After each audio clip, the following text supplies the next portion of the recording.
The biting wind howled outside, a relentless symphony against the sturdy walls of the motorhome. Inside, the air was a sanctuary of warmth, thick with the comforting aroma of brewing coffee and something else, something savory and undeniably delicious. "Can you give me my coat?" A voice, slightly muffled by the growing chill, cut through the quiet. "Yes, I will wear too," came the reply, a hint of anticipation in the tone. The clinking of ceramic mugs and the soft rustle of fabric followed. It is snowing very fast, a statement of fact, but tinged with a wonder that only fresh snowfall can inspire. Yes, a simple acknowledgement, yet it carried the unspoken sentiment of shared awe. It is snowing very beautiful. The flakes, visible through the large panoramic window, danced and swirled in a mesmerizing ballet, each one a tiny, intricate jewel. But then, the practical reality of nature asserted itself. But when I raised my head, snowflakes hit my face hard.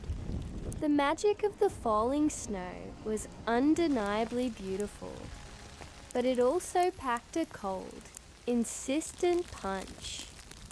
"Yes," was the understanding response. There was no denying the bite of winter. "Shall we have a hot drink before we settle in?"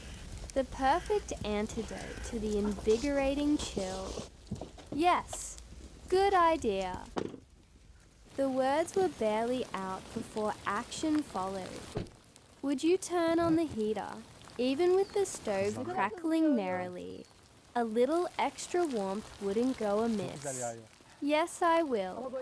The whir of the fan soon joined the symphony of the wind and the crackling fire, circulating a gentle, even heat. Coffee is ready. A declaration that promised both warmth and a much-needed caffeine boost. As the fragrant steam wafted through the air, another observation broke the cozy silence.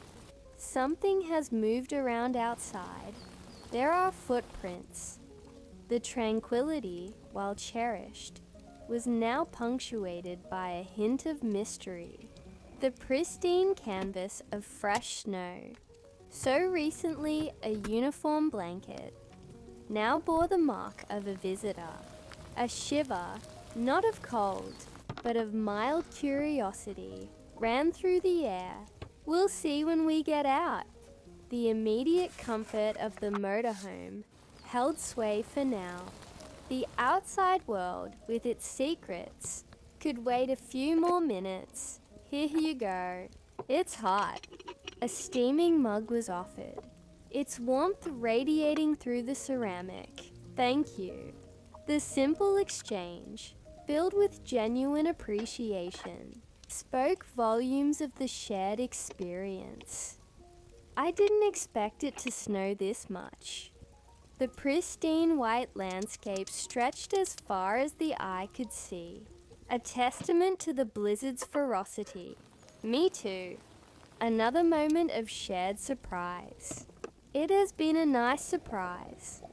A testament to finding beauty and wonder, even in unexpected circumstances. The world outside, transformed by the snow, had become a canvas of breathtaking purity. The conversation drifted, as it often does in such cozy confines, to the wilder aspects of their surroundings. "Do you think the bear will come here?" The question hung in the air, a playful yet underlying acknowledgement of their remote location. "This is the bear's problem." A humorous dismissal, yet it didn't completely erase the image of a lumbering, furry creature. Pity the animal. It will wake up from hibernation and meet us. A flicker of empathy for the hypothetical creature, disturbed from its winter slumber. The discussion, now fully engaged with the idea of bears, took a turn towards the practical. I think a bear can open a travel trailer door, but not a motorhome door. An assessment based on perceived structural differences. An attempt to rationalize and calm any lingering anxieties. Depends on the type of the bear. The voice considered the nuances of ursine dexterity. Some species can open it, some species cannot. A deeper dive into bear behavior, perhaps fueled by nature documentaries or campfire stories, while grizzly bears can open the doors of travel trailers. Polar bears can open the doors of motorhomes. A pronouncement, stated with mock authority, outlining the perceived capabilities of these magnificent creatures. Polar bears are kinder. I think polar bears are more polite animals. A rather whimsical, anthropomorphic assessment, painting a mental image of a well-mannered polar bear, politely knocking before entering. Then, a more grounded and perhaps reassuring thought emerged. This is probably a big dog. The earlier mystery of the footprints resurfaced, now offering a less daunting explanation. Most probably, it is a dog. The consensus solidified. The tracks are quite large, but look like dog tracks. A quick analysis, based on their growing familiarity with the snowy terrain. It went that way. A gestured direction, indicating the path of the unseen visitor. It has been around a lot here. How have we not seen it? The question hung in the air, highlighting the almost magical way creatures can move through a landscape unnoticed. Yes, was the quiet affirmation, acknowledging the stealth of their furry neighbor. It is too cold. The chill from the open door, however briefly, served as a stark reminder of the outside world. Let's come in. I also cooled the inside. I am closing the window. The sanctuary of warmth was quickly re-established. The sounds of the wind, once again relegated to a distant whisper. Take half of this if you want. Don't let it cool down. A plate, laden with something enticing, was offered. The unspoken gesture of sharing. A small act of warmth and care in the vast expanse of winter. Okay, let's do like this. The agreement was instant. The temptation of the food, too strong to resist. The butter melts immediately. A satisfied murmur, indicating the perfect temperature of the dish. I am very hungry. The confession, delivered with a smile, was met with understanding. The crisp, cold air of the outdoors had a way of sharpening the appetite. You made it great. It is delicious. The words, spoken between bites, were heartfelt and genuine. Enjoy your meal. You couldn't say a word. A playful tease, acknowledging the appreciative silence that had fallen over the meal. There are very nice flavors in the meatballs. The compliment was specific, highlighting the culinary skill on display. There aren't many surprising ingredients in it, but I guess it seemed that way to you. A humble response, yet with a hint of quiet pride. Sometimes, the simplest ingredients, prepared with care, yield the most delightful results. I take my tea and going out. A new plan, a shift in the evening's activities. The allure of the freshly fallen snow, now softened by the lingering warmth of the meal, was proving irresistible. Okay, I am also putting on my shoes and coming. The promise of companionship, of shared exploration. The tea smelled very nice. The fragrant steam of the tea, a beacon of warmth against the cold, added to the anticipation. I am coming. Don't close. A quick warning, ensuring no one was left behind in the cozy confines of the motorhome. Oh, my hand is burned. Hold it. A sudden, sharp exclamation, followed by a rush of concern. The warmth of the tea, a comfort just moments before, had become a source of momentary discomfort. Very hot. The obvious truth, stated with a wince. A hot cup of tea in front of the stove after a delicious meal will be very nice. The suggestion, a balm to the minor injury, offered a promise of renewed comfort and relaxation. Yes, the agreement was immediate. The simple pleasure of a hot drink by the fire, a universally acknowledged comfort. I made winter tea for you, a thoughtful gesture, tailored to the season and the mood. Yes, smells very nice. The aroma, a blend of spices and citrus, filled the air with honey and lemon, the specific ingredients, hinting at both flavor and soothing properties. Smells very nice. The appreciation was clear. The simple act of preparing a comforting drink, a testament to their shared bond. The conversation, now settling into a comfortable rhythm, turned to the warmth of their surroundings. The ground is completely frozen, but the stove is heating up very well. The contrast was stark, highlighting the efficiency of their makeshift heating system. Yes, the agreement was a silent nod to their triumph over the elements. I am not cold anymore right now. A contented sigh. The warmth of the stove slowly seeping into every bone. There is no sound other than the sound of the stove, and I love this very much. The words were delivered with a profound sense of peace. The rhythmic crackle and hiss of the fire, a constant comforting presence, was the only sound breaking the silence. Yes, the affirmation was immediate, echoing the sentiment.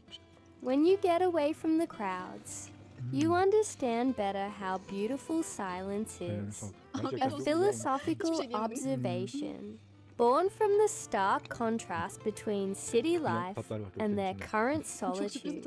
Yes, because even if you are in a quiet environment in the city, there is always a buzz, the subtle, almost imperceptible hum of urban life, a constant background noise that one only truly notices in its absence, that you don't realize.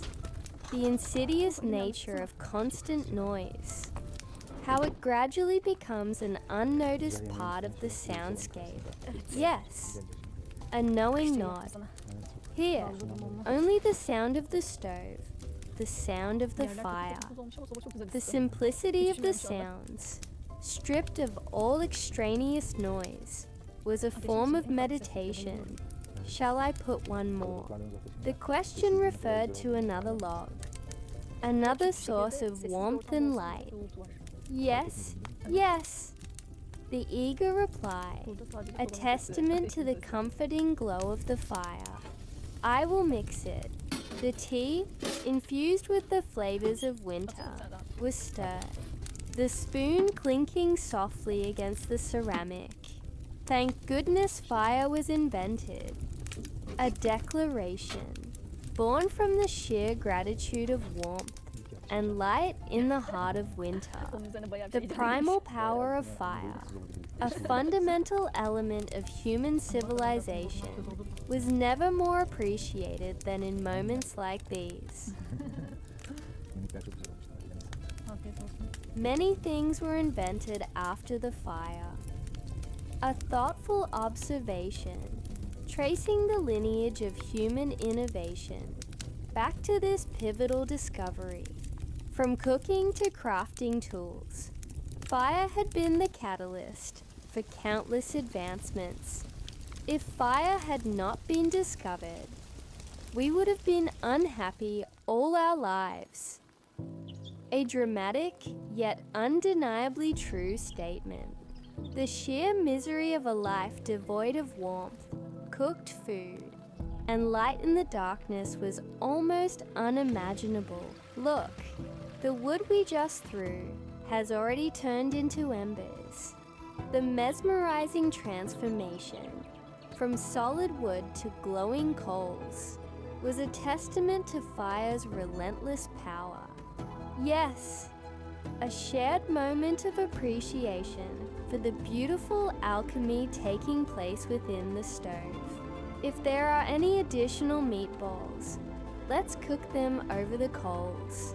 The suggestion, born from a renewed appetite and the tantalizing glow of the embers, promised another culinary delight. The smoky aroma, the crispy exterior, the rich flavor, a perfect end to the meal. The food was very nice, well done, a well-deserved compliment, a testament to the skill and effort put into the meal. Thank you. The simple acknowledgement, filled with genuine appreciation. I ate a little too much. A contented sigh, the hallmark of a truly satisfying meal. I'm dividing it. I'll give half to you.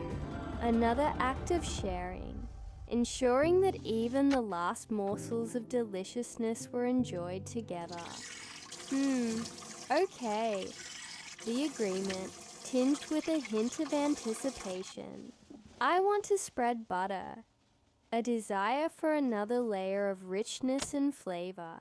It will be better if I do it with my hand.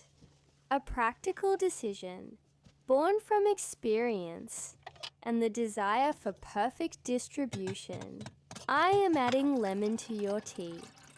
A thoughtful touch, knowing the recipient's preference.